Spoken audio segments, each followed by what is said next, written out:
Welcome back to Eating at April's. Today I'm going to make a recipe for the first time, and then I'm going to cut the video off and start a new video when it's done so that I can taste it and see how it is.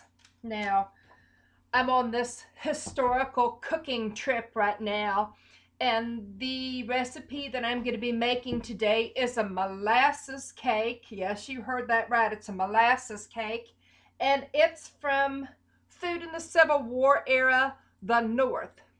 First, I'm going to read the recipe to you.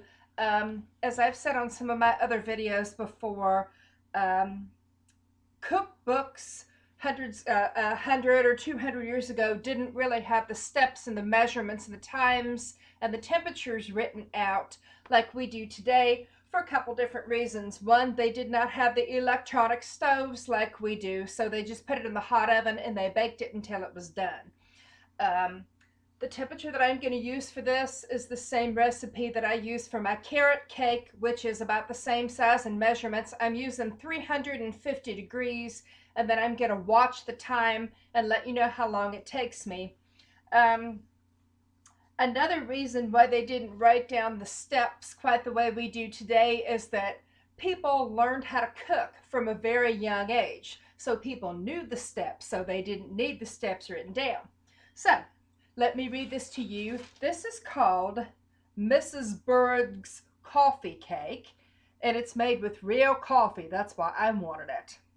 5 cups of flour, 1 cup of made coffee, 1 cup of sugar, a 1/2 cup of molasses, 1 cup of butter, teaspoon soda, which I assume is baking soda, 2 teaspoons of cinnamon, 1 of clove, raisins, or currants.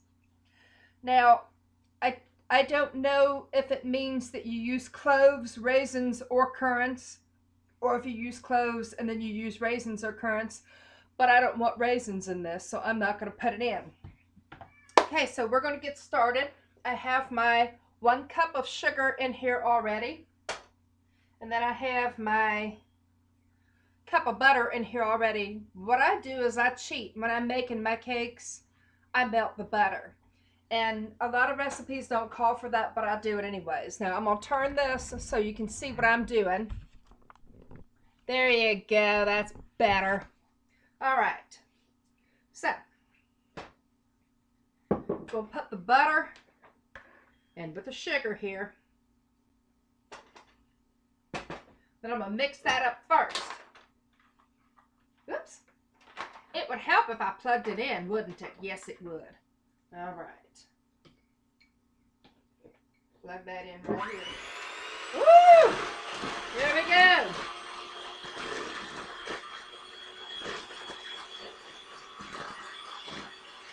Okay. Now, a lot of the recipes will call for all the wet ingredients mixed up first. So next, what I'm going to put in is this beautiful molasses. Now, I've never cooked with molasses before. I didn't even know what it was. I had heard of it. What it is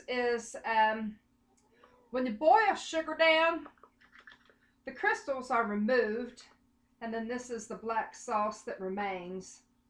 It's really, really good. In Westerville, at least, people used to grow their own canes and make their own molasses. I wonder how good that must be. All right, now blend all that in there.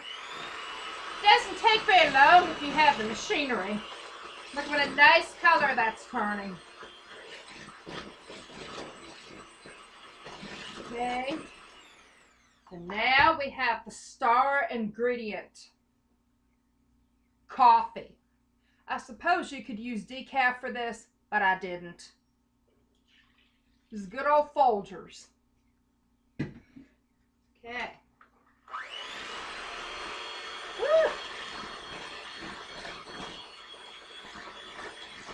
There we go. All right. Now this looks like a messy caramel swimming pool. That's okay by me. Now this calls for 5 cups of flour, which I'm just going to go ahead and put in here.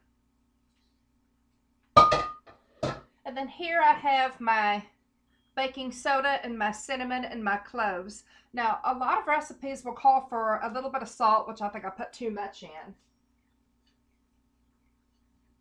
Got about a pinch of salt in here. This recipe didn't call for it, but I'm going to put it in anyways because it makes me comfortable. Now, what a lot of cookbooks and recipes will have you do is sift your dry ingredients together separate from the wet ingredients, but I never do that and my stuff turns out all right. What I do is I make a well in the middle. I put in my rising agents and my spices, and then I just go like that. And you don't have to use your hand and be a slob like me. You can be a lady and use a spoon, but we're not ladies in this house. Okay. And now, we're going to mix this up. Now, you're not going to want to just turn the blender on when you first put the flour on with the stuff, or it'll just explode in your face. That's no good. What you're going to do is mix that up a little bit by hand. Oh, that smells really good. There we go. See, just a little bit at a time.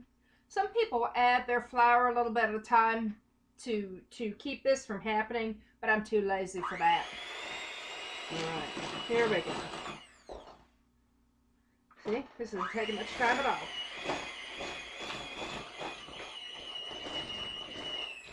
Oh, this is good and thick. I'll turn this to high. It's good and thick. Coming together really quickly.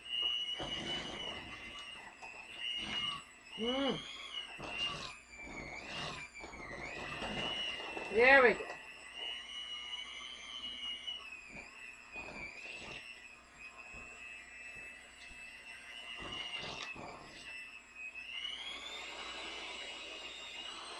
Okay. Now, I'm impatient, so I'm going to taste the batter, see what it tastes like. I think I'm going to like that. It's got the molasses gives it a very unique flavor. Okay, now, I use one of these glass dishes this size because that's the size batter that I put in here. This way, if I decide I want icing on it, I can just put it right over the top. So we'll scrape this into here. Ooh, it's good and thick. Good Lord. Found out another name for molasses is black treacle. I had read about black treacle, but I never used it. I also found out there's a few different kinds of molasses. There's light molasses, there's dark molasses, and then there's unsulfured molasses, which is what I'm using right now. Apparently, there was a time when people put sulfur in the molasses as a preservative, but they found out that that wasn't necessary, and it gives the molasses a chemical flavor that people didn't like. So they let you know if it's unsulfured.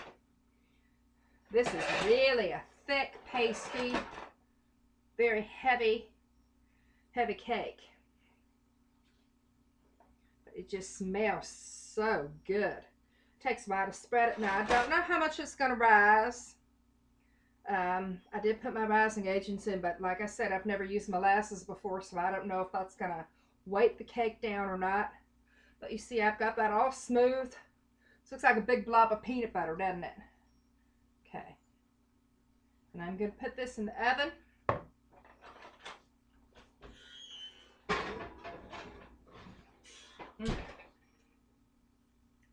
And I will come back here and see you after I have finished with that, and we're going to go from there. Talk to you a bit. Hi! The cake is ready. Welcome back. You can see here it rose up nicely. Yeah, this looks almost like a bread. And while the cake was baking, I cooked it for 25 minutes and it was perfect. The toothpick came right out from the center nice and clean after 25 minutes. I did some research while the cake was baking, and I discovered that this is a cake. There's a lot of different variations on it. This is the eggless variation. A lot of recipes call for eggs, of course. Most of the cakes called for significantly less flour and smaller cakes in the 9 by 9 inch cake pan. Well, this is the big cake. And I'm noticing a couple of different themes. Some people leave theirs plain and serve it warm. Some people serve it with vanilla ice cream. A lot of people serve it with whipped cream. And some people make a cream cheese frosting for it.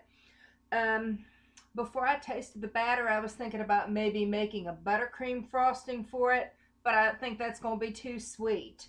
And we don't have any whipped cream at home right now, so what I'm going to do, look at that, that slices real nicely. It's got a similar texture to a pumpkin bread, which I'm making this week too, by the way. What I think I'm going to do is put whipped cream on this.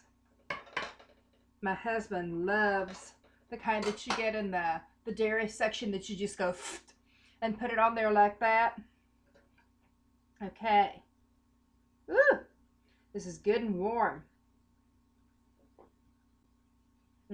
It's flaky. You can see it's got kind of a spongy texture. I was worried that it was going to be real thick and condensed, but this is good and fluffy.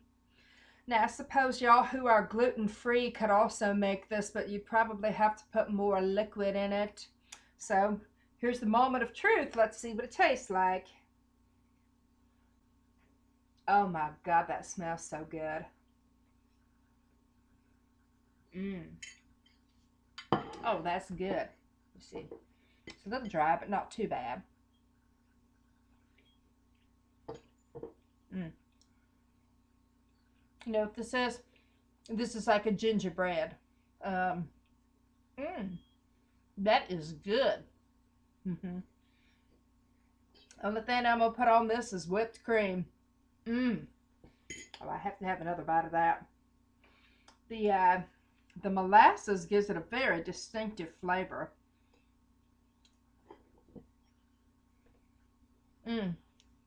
This would be something real good to make around the holidays.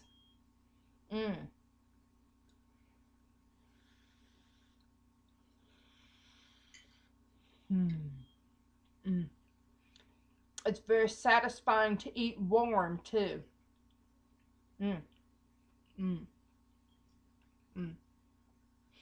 Oh, this is real good. I'm going to send some of this to my husband's work with him. I'm always sending them desserts. I'm real popular around there, as you can imagine. Well,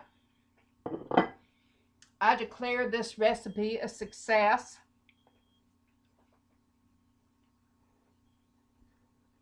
And that is the first Civil War recipe that I have ever cooked. People to this day still bake this cake, but they usually put in the eggs. Oh, I like that. And I think that you will too. Well, stay tuned for more. I'm going to be making more Victorian and Civil War recipes over the coming couple of months.